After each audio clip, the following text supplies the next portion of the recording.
गोंदिया शहर के Bhimnagar railway crossing पर प्रस्तावित LHS यानी भूमिगत अंडरपास का स्थानीय नागरिकों ने जोरदार विरोध किया है। लोगों का कहना है कि यहां अंडरपास नहीं बल्कि रेलवे ओवरब्रिज यानी आरओबी बनाया जाए। इसी मांग को लेकर नागरिकों ने जिला कलेक्टर मंदार पत्की को ज्ञापन सौंपा और आज प्रेस कॉन्फ्रेंस कर अपनी नाराजगी जाहिर की। भीमनगर, श्रीनगर और चंद्रशेखर वार्ड के नागरिकों का कहना है कि प्रस्तावित अंडरपास बनने से इलाके में यातायात की गंभीर समस्या खड़ी हो जाएगी। Fire brigade, ambulance, school bus और भारी मालवाहक वाहनों की आवाजाही प्रभावित होगी, जिससे आपातकालीन सेवाओं में भी बाधा आ सकती है। आंदोलनकारियों का कहना है कि यह परियोजना स्थानीय नागरिकों की सुविधा के बजाय परेशानी बढ़ाने वाली साबित होगी। इसलिए इस योजना को तत्काल रद्द कर यहां रेलवे ओव्हरब्रिज का निर्माण किया जाए। आमची मागणी अशी आहे की रेल्वे अंडरपास जो आहे याच्यामुळे शहरापासून आमची कनेक्टिव्हिटी संपणार आहे।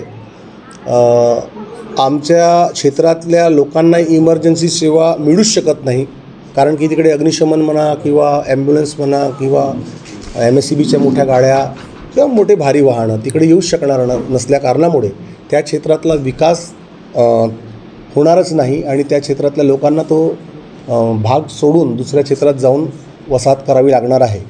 कारण की मुंबई हावडा रूटवरही एक छोटा बोगदा तयार करण्यात आला आहे आणि गोंदिया शहराला कनेक्ट करण्यासाठी फक्त 2च रस्ते होते, त्यातला एक रस्ता छोटा बोगदा करून रेल्वेने बंद केलेला आहे आणि म्हणून ह्या कारणास्तव आमची मागणी रेल्वेला आणि गोंदिया जिल्ह्याच्या प्रशासनाला, जिल्हा अधिकाऱ्यांना अशी विनंती आहे हात जोडून की तिथं आरओबी तयार करण्यात यावा, ही आमची मागणी आहे। ह्या सगळ्या गोष्टीला धरून आणि आमच्या मागणीला धरून आम्ही 8 तारखेपासून धरणे आंदोलन सुरू करत आहोत।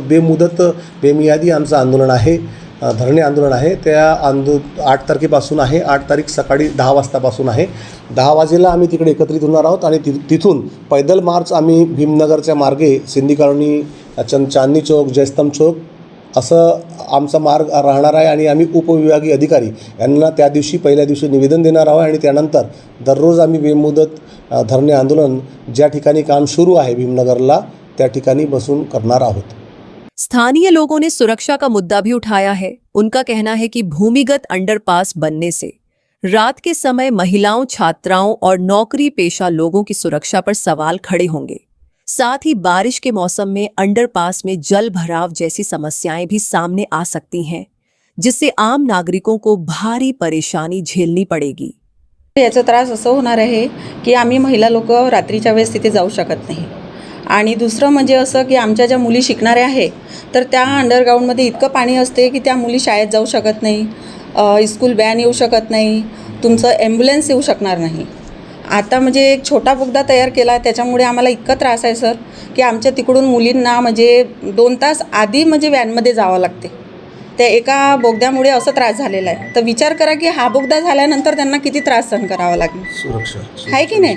आणि दुसरी गोष्ट, महिला सुरक्षित राहणार नाही, आमच्या मुली सुरक्षित राहणार नाही, कारण की ते लोक ट्युशन जातात आणि ट्युशनवरून 8 ते 9 वाजता ते घरी येतात, तर आम्हाला त्या बोगद्यामधूनच यावं लागणार ना। आणि सावित्रीबाई वाडच्या सगळ्या महिला जे कामाला जातात ते रात्री 10च्या दरम्यान येतात, तर ते त्या बोगद्यामधून येणं शक्यच होणार नाही सर। मग त्यांच्या सुरक्षितेचं काय? तर आमची मागणी हीच आहे की तिथं बोगदा तयार व्हायला नाही पाहिजे, आम्हाला ओव्हरब्रिज करून द्या तिथे, इतकीच आम्हाला रेलवेला पण मागणी है आणि प्रशासनाला पण। नागरिकों ने प्रशासन को चेतावनी देते हुए कहा है कि यदि उनकी मांगों पर जल्द सकारात्मक निर्णय नहीं लिया गया तो 8 जुलाई से भीमनगर क्षेत्र में व्यापक आंदोलन शुरू किया जाएगा। इसके लिए उपविभागीय अधिकारी को भी ज्ञापन सौंपकर आंदोलन की रूपरेखा तैयार की जा रही है। अब देखना होगा कि प्रशासन स्थानीय नागरिकों की मांग पर क्या फैसला लेता है। फिलहाल भीमनगर में प्रस्तावित अंडरपास को लेकर विरोध तेज होता दिखाई दे रहा है।